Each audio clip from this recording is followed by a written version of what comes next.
Good day, learners! How's your day? Welcome back to another session of Valenzuela Live. I am Mom Denise, your TLE teacher. Join me as we learn new lesson in horticulture. Are you ready for another fun day of learning? If you are, please ready your notebook, ball pen, and module.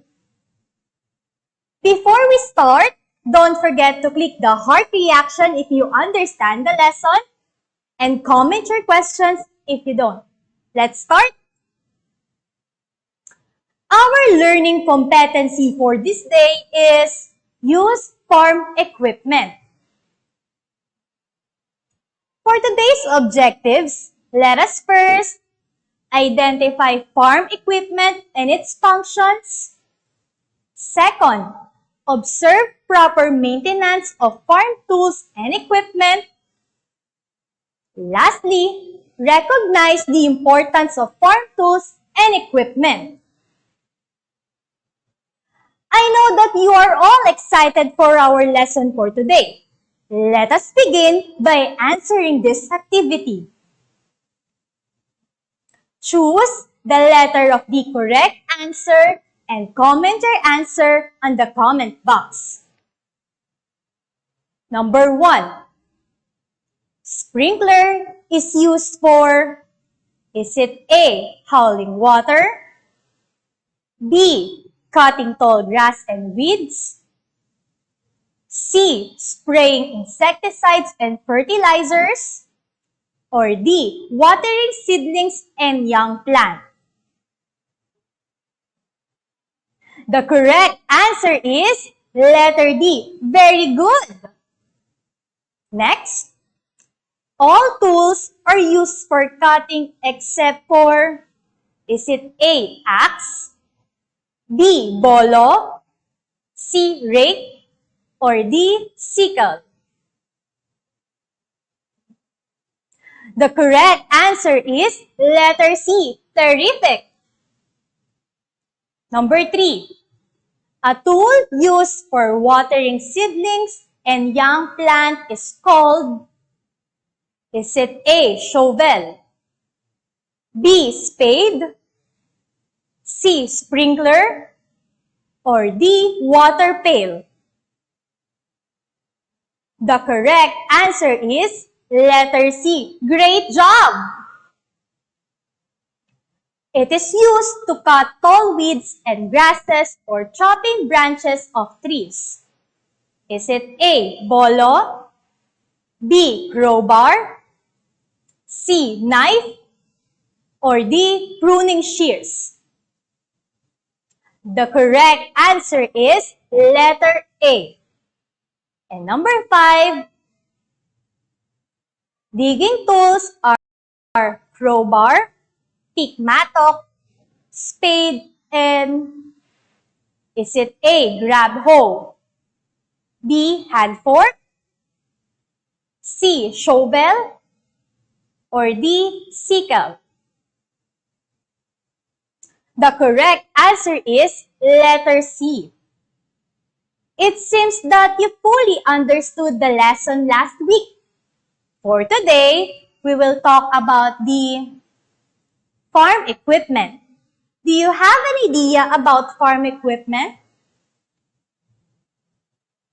Farm equipment are machineries used in horticultural operations, especially in vegetable production.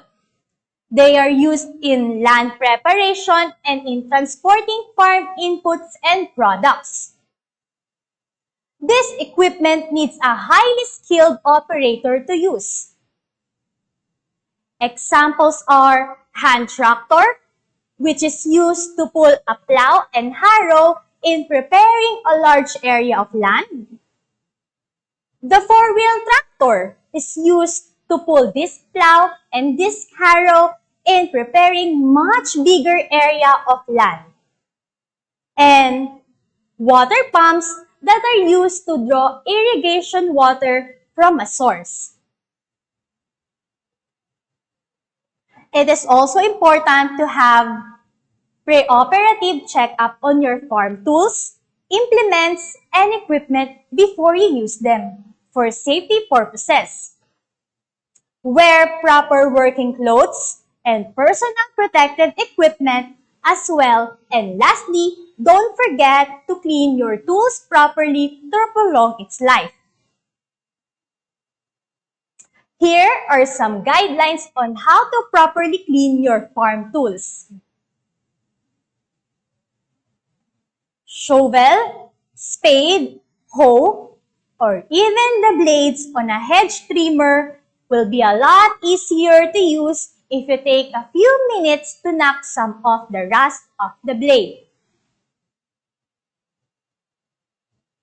Use clamping tool to hold garden tools into place while using whetstone in sharpening the edge of the tools. Apply ample amount of oil or lubricant at the end point of the tool to avoid rust.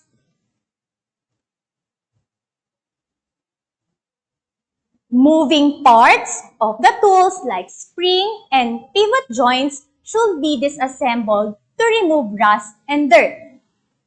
Use small tool with fine steel wool to all metal surfaces and an old toothbrush with some lubricant oil. Use medium grit sandpaper to remove rust on larger tools such as shovel, spade, and hoes. Maintain the original bevel or angle when sharpening tools. Working with a file, stabilize the blade in a vise or against a solid surface to avoid injury.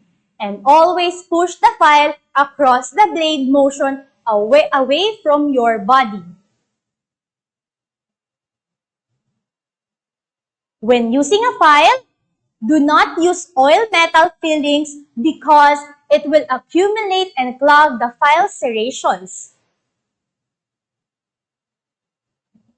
Farm implements like ordinary plow and wooden harrow should be checked thoroughly before use.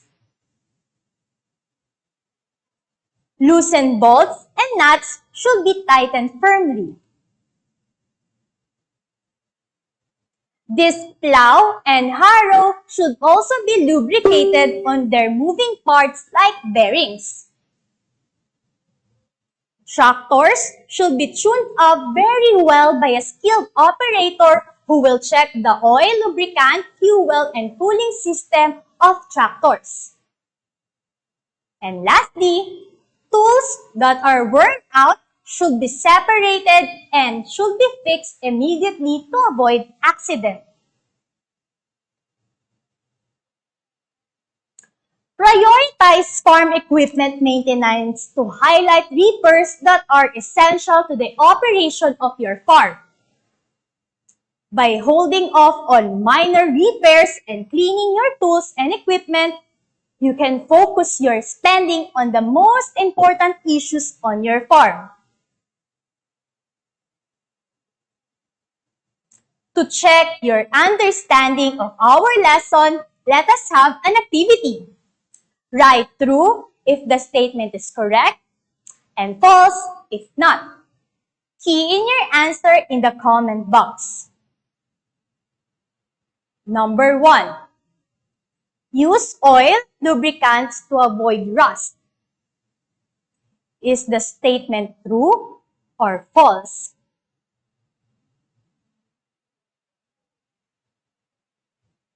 Great! The correct answer is true. File is used to maintain the sharpness of the blade of gardening tools.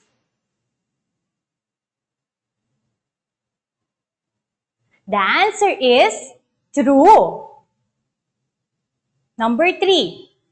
You need to disassemble the farm tools before cleaning. Marvelous! The answer is true. You need to disassemble the farm tools, especially the moving parts, to remove rust and dirt. Changing the oil of your farm equipment every month is necessary. Is it true or false? The answer is false. It should be at least 6 months or depends on the machine's manual. And number 5, always check the loosened nuts and bolts of farm tools every month. Correct! The answer is false. It should be before use. Very good, students! Now, let us have another activity. Give 5 examples of safety practices using farm equipment. You will be given 30 seconds to type your answers in the comment box. Your time starts now.